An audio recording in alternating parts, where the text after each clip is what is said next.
उपमुख्यमंत्री एकनाथ शिंदेंनी तेव्हाच्या वेळी घेतलेले निर्णय आता रडारवर आल्याचं पाहायला मिळत आहे। मुख्यमंत्री असताना एकनाथ शिंदेंनी घेतलेले प्रकल्पांचे निर्णय चौकशीच्या फेऱ्यामध्ये अडकलेले आहेत आणि सिडकोच्या 900 कोटींच्या प्रकल्पावरून शिंदेंची शिवसेना आणि भाजपमध्ये आता झुंपण्याची शक्यता सुद्धा वर्तवली जाते। सिडको प्रकल्पाच्या चौकशीचे आदेश मुख्यमंत्र्यांनी दिलेत आणि संजय शिरसाट सिडको अध्यक्ष असताना घेतले गेलेल्या निर्णयाला स्थगिती देण्यात आली आहे। अल्पसंख्याक विभागाच्या निर्णयाला सुद्धा मुख्यमंत्री देवेंद्र फडणवीसांनी स्थगिती दिली आहे। शाळा मान्यतेसंदर्भातल्या निर्णयाला स्थगिती देत मुख्य सचिवांना चौकशी करण्याचे आदेश मुख्यमंत्र्यांनी दिलेत। तिकडे जवळपास 1400 कोटींचा एक प्रकल्प मुंबई महानगरपालिकेने रद्द केलाय, तर एकनाथ शिंदे हे मुख्यमंत्री असताना त्यांनी या प्रकल्पासाठी जोर लावलेला होता। या प्रकरणी मुख्यमंत्री देवेंद्र फडणवीसांकडून चौकशीचे आदेश दिले गेले आणि त्यामुळे नव्या वादाची चर्चा उद्भवण्याची शक्यता वर्तवली जाते।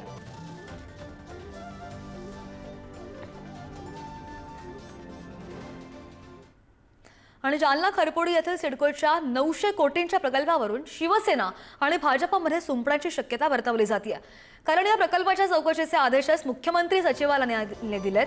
विशेष म्हणजे माजी मुख्यमंत्री एकनाथ शिंदे यांच्या काळात खरपुडी प्रकल्पाला मान्यता देण्यात आलेली होती। ठाकरेंच्या शिवसेनेचे बदनापूरचे माजी आमदार संतोष सांबरे यांनी या प्रकल्पाची चौकशी करण्यासाठी मुख्यमंत्री फडणवीसांना पत्र लिहिलं होतं आणि या पत्राची मुख्यमंत्री फडणवीसांनी आता गंभीर दखल घेतल्याचं सुद्धा पाहायला मिळत आहे।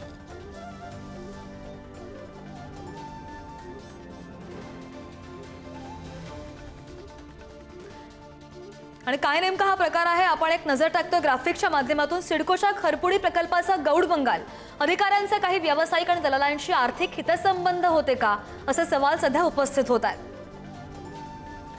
आर्थिक हितसंबंध जपण्यासाठी प्रकल्प राबवल्याचा आरोप होतोय।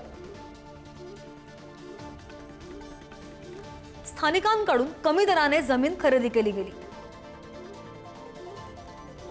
धनदांडग्यांना फायदा होण्यासाठी प्रकल्प राबवल्याचा आरोप होतोय। प्रकल्पाची संकल्पना 2018 साली सिडकोने मांडली। प्रकल्प व्यवहार्यता तपासणीसाठी आंतरराष्ट्रीय संस्थेची नियुक्ती सुद्धा केली गेली। प्रकल्प आर्थिकदृष्ट्या व्यवहार्य नाही असा संस्थेकडून अहवाल प्राप्त झाला, संस्थेकडून अहवाल आला।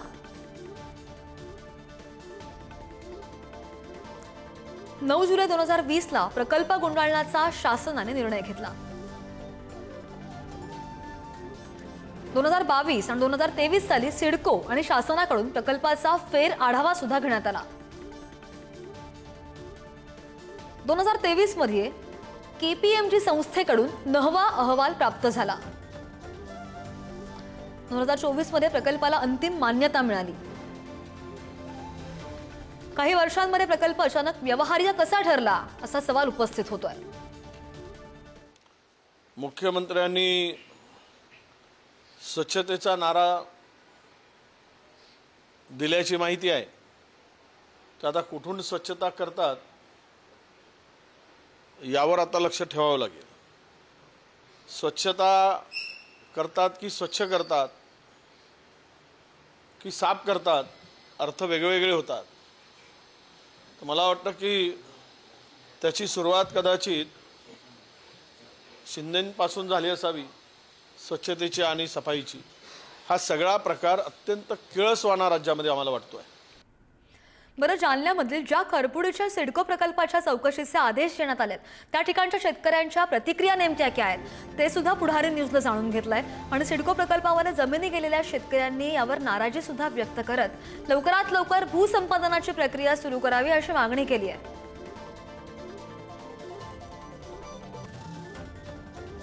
आमच्या जमिनी यांनी जर आदेश काढले, पण आता याच्यात आम्ही शेतकरी थांबलो अडकलो त्यामध्ये। आता ह्या जमिनी लवकर यांनी रस्ते करून घ्यावं आणि माझ्या मोकळं करावं।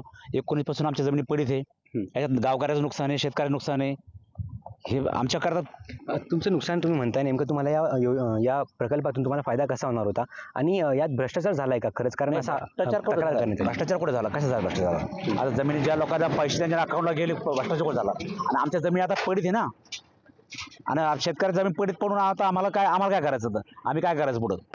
नाही, शेतकऱ्यांना पैसा भेटला असता तर ते धंदा बनायला लागले असते मुलं. ते म्हणणं शेतकऱ्यांचा फायदा झाला असता त्याच्यामध्ये. जमिनीचा रेट चांगले येणार होते आम्हाला, तर त्या हिशोबाने लोकांनी बरोबर लोकांना वाटलं की तरी उद्योग धंदा लागले असते. तर आता हे बघा ना तुम्ही, आमचं म्हणजे व्यापाऱ्यांचे धंदे झाले तर रस्ते, आमचं व्हायचे तर सामरे साहेबांनी माझं दाडून टाकलं. ते म्हणजे यांनी पहिलेच लावायची चौकशी काय लावायची होती.